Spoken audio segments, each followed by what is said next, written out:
Hello again. I want to introduce you to my wife, Linda. Linda and I have been friends for a long time, and Linda and I have been married for a long time.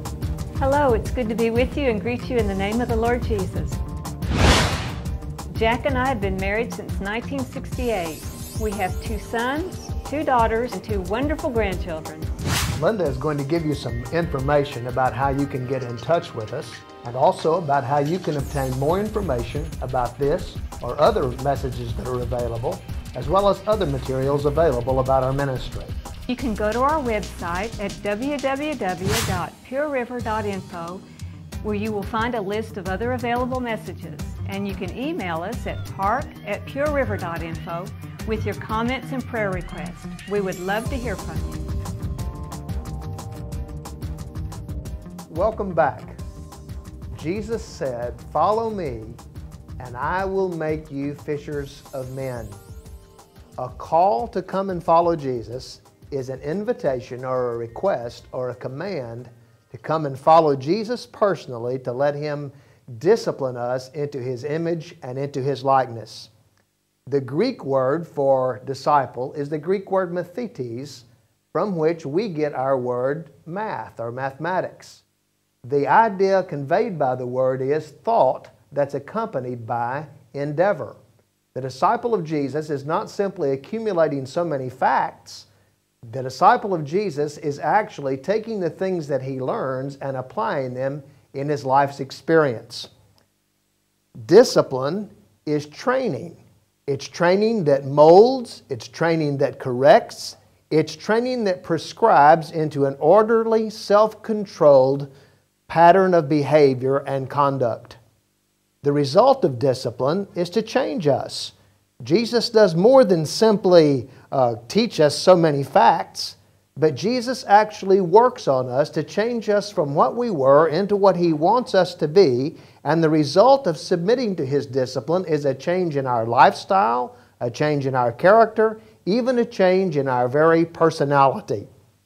Simon Peter, for example, one of the first that we saw here called, was a man who spoke too much and too often.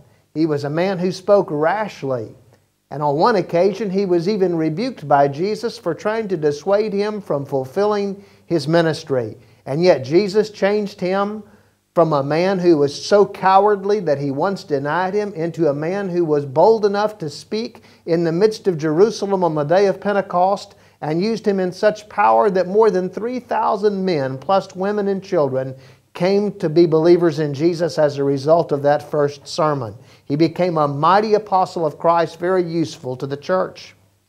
Peter was changed from a man of fear into a man of great faith and great courage in the faith.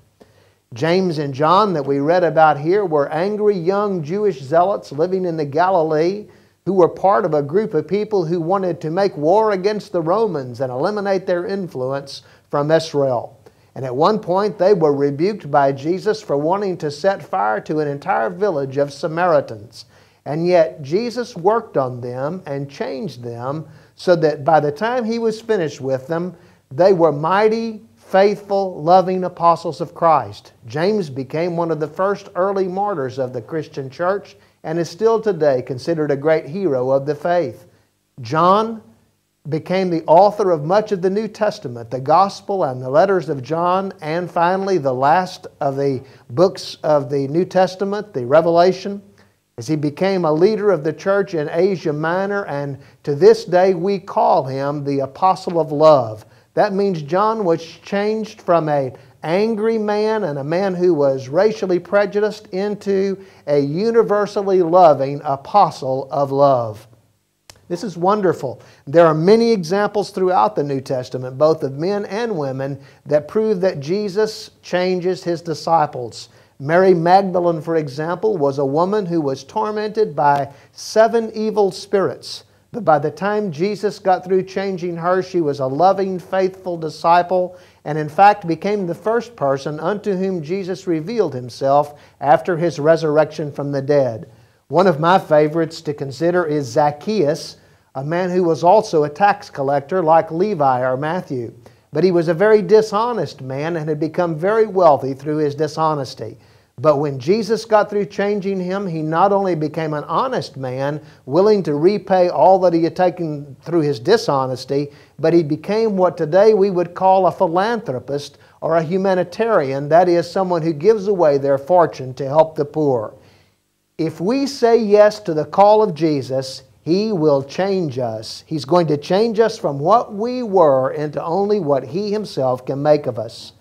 Response to the call of Jesus begins with salvation by faith in Him, by your inviting Him into your life. But for the believer, being a disciple of Jesus, responding to the call that He's issuing to you today, simply means a desire of your heart to say, yes, Jesus, I want to follow You. I want to be Your disciple. Jesus is still calling, come and follow Me, and I will make you to be fishers of men. God bless you, and we'll see you next time.